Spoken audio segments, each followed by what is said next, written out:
नमस्कार दोस्तों, आपने चंद्रयान सूर्ययान के बारे में बहुत सुना होगा, लेकिन आपको यह जानकर हैरानी होगी कि अब हमारी सरकार बहुत ही जल्द समुद्रयान मिशन लॉन्च करने वाली है। आखिर क्या है समुद्रयान मिशन? चलिए अब बात करते हैं विस्तार से। दोस्तों, हमारी धरती हो, आकाश हो या फिर समुद्र, इनमें काफी सारे रहस्य भरे पड़े हैं। धरती और आकाश के बाद अब हमारे वैज्ञानिक अब गहरे समुद्र के रहस्य को खोलने के लिए अब समुद्रयान लॉन्च करने वाली है। इस मिशन के जरिए भारत 3 लोगों को एक स्वदेशी सबमर्सिबल में बैठाकर 6000 मीटर की गहराई तक भेजा जाएगा, जिसके लिए समर्सिबल विकल मत्स्य 6000 तैयार किया जा रहा है। यह एक तरह की पनडुब्बी है जो गहरे समुद्र में खोज के लिए वैज्ञानिक सेंसर डिवाइस के साथ साथ इंसानों को भी ले जाएगी। यह 12 घंटे तक चलने में कैपेबल है। इसके साथ ही किसी इमरजेंसी सिचुएशन में इसमें 96 घंटे तक काम करने की कैपेबिलिटी है।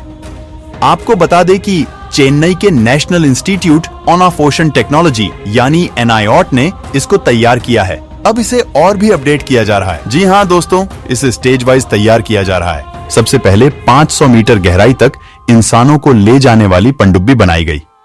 फिर इसे बंगाल की खाड़ी में टेस्ट भी किया गया। भारत के पास उससे पहले बिना इंसानों वाली रोबोटिक पनडुब्बी बनाने का ही एक्सपीरियंस रहा है, जो कि 6000 मीटर की गहराई तक जाने में कैपेबल है। अब इसी एक्सपीरियंस के बल पर 6000 मीटर की गहराई तक जाने वाली यह पनडुब्बी भारत तैयार कर रहा है। इस पनडुब्बी में 2.1 मीटर डायमीटर वाले टाइटेनियम मेटल एलॉय का इस्तेमाल होगा। उसमें 3 व्यक्तियों को ले जाने की कैपेसिटी होंगे। तो दोस्तों, यह एक प्रकार की टाइटेनियम से बनी मॉडर्न पनडुब्बी होगी, जिसमें सेंसर के साथ और भी बहुत तरह के उपकरण होंगे। इसमें 12 कैमरा लगाए जाएंगे जो पूरी यात्रा को रिकॉर्ड करेगा। वही इस सबमर्सिबल के जरिए गहरे समुद्र में कोबाल्ट, मैग्नीज और निकोल जैसे मिनरल रिसोर्स और कई महत्वपूर्ण अर्थ एलिमेंट की खोज की जा सकती है।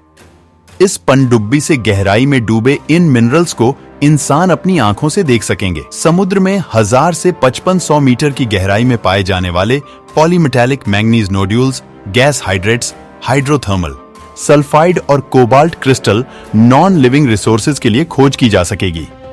इसके साथ ही अलग अलग तरह के सैंपल को भी कलेक्ट किया जा सकेगा। उसके बाद में रिसर्च हो सकती है। आपको बता दें कि समुद्र में ज्यादा गहराई तक सुरक्षित रूप से खोज के लिए मैन व्हीकल को high resolution biodiversity assessment, geological on observation, search activities के साथ साथ रेस्क्यू ऑपरेशन चलाने में कैपेबल होना चाहिए। चीन इस डायरेक्शन में बहुत ही तेजी से काम कर रही है। दोस्तों, समुद्र की इस खोज में चीन 2020 में एक मैन पनडुब्बी बनाई थी, जिसने 2021 में समुद्र में 11000 मीटर की गहराई तक गोता लगाया था। तो भारत अब उन देशों में शामिल हो गया है जिनके पास समुद्र के अंदर रिसर्च करने के लिए मैन मिशन चलाने की कैपेसिटी है। भारत से पहले इस खास ग्रुप में अमेरिका, रूस, जापान, फ्रांस और चीन शामिल थे। 2021 के अक्टूबर में भारत के पहले man ocean mission Samudrayaan mission का शुभारंभ किया गया। इसकी 5 साल की टाइमलाइन रखी गई है। इसे 2025 से 2026 तक पूरा करना है। आपको जानकारी के लिए बता दें, सितंबर 2016 में भारत ने हिंद महासागर में पॉलीमेटालिक सल्फाइड की खोज के लिए भारत ने इंटरनेशनल सी बेड अथॉरिटी के साथ 15 साल का कॉन्ट्रैक्ट किया था। बता दें कि इंटरनेशनल सी बेड अथॉरिटी एक इंडिपेंडेंट इंटरनेशनल ऑर्गेनाइजेशन है। यह संगठन गहरे समुद्र में माइन के लिए एरिया डिस्ट्रीब्यूशन करता है। आपको बता दें, इंडियन ओशियन में भारत को मिले इस पॉलीमेटालिक सल्फाइड की खोज के लिए 15 साल के कॉन्ट्रैक्ट में भारत को कई स्पेशल राइट दिए हैं। तो दोस्तों, इंटरनेशनल सी बेड अथॉरिटी पहले इंडियन ओशन के सेंट्रल इंडिया रिच और साउथ वेस्ट इंडियन रिच क्षेत्र को पॉलीमेटालिक सल्फाइड रिसर्च योजना के लिए भारत को दिया हुआ है। बात करें तो इस मिशन का मेन उद्देश्य पॉलीमेटालिक नोड्यूल की रिसर्च और उसका एक्सपेंशन करना है। PMS के लॉन्ग टर्म कमर्शियल और स्ट्रेटेजिक फायदे ने दुनिया भर के देशों का ध्यान इस ओर आकर्षित किया है। तो दोस्तों, ऐसा बताया जाता है कि पॉलीमेटालिक नोड्यूल यानी PMN हिंद महासागर में लगभग 6000 मीटर की गहराई पर बिखरे हुए हैं और इनका आकार कुछ मिलीमीटर से कुछ सेंटीमीटर तक का हो सकता है। PMN से मिले मेटल का उपयोग इलेक्ट्रॉनिक अप्लायंसेज, स्मार्टफोन बैटरीज और सोलर पैनल में भी किया जाता है। आपको जानकारी के लिए बता दें कि ओशियन विश्व के 70% हिस्से को कवर करते हैं। हमारे जीवन का यह एक महत्वपूर्ण हिस्सा है। बताया जाता है कि डीप ओशियन का अब तक 5% हिस्सा ही लोगों के जानकारी में है और लगभग 95% अभी तक खोजा नहीं जा सका है। भारत 3 तरफ से ओशियन से घिरा हुआ है और देश के लगभग 30% आबादी समुद्र के रीजन के पास ही रहती है। इनके इनकम का मेन सोर्स फिश पकड़ना, एक्वाकल्चर और टूरिज्म ही है। भारत के लिए समुद्र के भीतर का खोज एक शानदार पल है। भारत में कुल मिलके 7,517 किलोमीटर लंबी कोर्स लाइन है, जो कि 9 तटीय राज्यों और 1,382 द्वीपों का घर है। भारत सरकार की न्यू इंडिया मिशन में समुद्र की इस ब्लू इकोनॉमी को डेवलप करना है बहुत इंपॉर्टेंट मिशन है। वहीं अगर समुद्र के रहस्यों का थोड़ा और खंगाले तो इसमें इंसानी सभ्यता और इतिहास के कई प्रूफ मिलेंगे। दोस्तों, इंसान चंद्रमा से लेकर मंगल तक पहुंच चुका है। यहां तक कि दूसरे ग्रहों पर कॉलोनी बसाने की बात हो रही है, लेकिन अपनी धरती पर मौजूद समुद्र अब तक अछूता पड़ा है। एक्सपर्ट्स अक्सर यह बात मानते हैं कि समुद्र की गहराई को मापना अंतरिक्ष में जाने से कहीं ज्यादा मुश्किलों से भरा हुआ है और कई गुना ज्यादा खतरनाक होगा। अब तक 12 एस्ट्रोनॉट कूल 300 घंटे चंद्रमा की जमीन पर बिता चुके हैं, जिसकी दूरी पृथ्वी से लगभग 4 लाख किलोमीटर है। वही समुद्र के सबसे गहरे तल पर 3 लोग मिलकर लगभग 3 घंटे ही रह सके। समुद्र की इस गहराई को चैलेंजर द्वीप कहते हैं। समुद्र की औसत गहराई करीब 12,000 फीट है। वहीं इसके सबसे गहरी हिस्से को चैलेंजर द्वीप कहते हैं। यह जगह प्रशांत महासागर के नीचे मरियाना ट्रेंच की साउदर्न एंड पर है। यह लगभग 36,000 फीट गहरा है। साल 1875 में पहली बार इसका पता लगा। तब से इसके करीब जाने की कई कोशिश हुई, लेकिन हर बार नाकामयाबी ही मिली है। आपको जानकारी के लिए बता दें, चैलेंजर द्वीप में गहराई इतनी है कि इसमें बिल्कुल अंधेरा है। चैलेंजर द्वीप का तापमान फ्रीजिंग पॉइंट से कुछ कम होता है। इस जगह जाने के बाद भी लोगों को यह पता नहीं लग सका है कि यहां जीवन है कि नहीं। सी एनिमल्स भी वहां रहते हैं जहां पर रोशनी हो। यहां पर प्रेशर 15,000 पाउंड पर स्क्वायर इंच है। यह धरती पर प्रेशर से 1,000 गुना से भी ज्यादा का है। इसे यूं भी समझ सकते हैं कि अगर किसी आदमी पर एक बार में 50 बड़ी बड़ी जहाज का वजन पड़ जाए, तब जो प्रेशर बनेगा, चैलेंजर द्वीप के हर एक इंच में उतना ही प्रेशर है। चलिए चैलेंजर द्वीप को छोड़ देते हैं, लेकिन क्या आपने सोचा है कि समुद्र के भीतर गहराई तक जाना लाखों किलोमीटर दूर अंतरिक्ष के सफर से इतना ज्यादा मुश्किल क्यों है?